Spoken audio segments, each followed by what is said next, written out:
Well, today is the 41st annual Earth Day, a day when environmentalists encourage you to celebrate Mother Nature by, among other things, conserving important resources. But critics say Earth Day has taken on a different tone in recent years and is turning into you might call it a religious holiday for many on the far left. Joining us live to talk more about Earth Day and why big corporations may not be leading by example are Environment Texas' Luke Metzger and the Heritage Foundation's Nick Lewis. Nick, first to you. Has the original message of this day been obliterated by politics?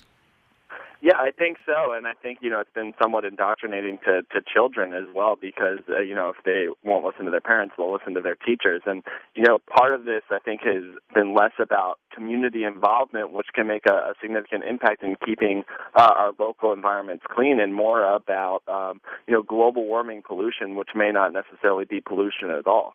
Well, Luke Metzger, that is with Environment Texas. Well, I wonder, you see all these big corporations jumping on the bandwagon for this. They've been doing it for years now. Isn't that mostly about imaging? Absolutely. It's what's called greenwashing. I think a classic example is with what BP did. They have spent millions and millions of dollars marketing themselves as beyond petroleum and claiming they are making major investments in clean energy. But what do? They go and slash their funding for clean energy and have one of the worst environmental disasters in American history. So I think you see that for a lot of corporations that are definitely more about that they're trying to promote an image than actually walking the walk. Nick, a lot of Earth Day supporters say that we are truly on the brink of environmental disaster. Do you agree with that assessment?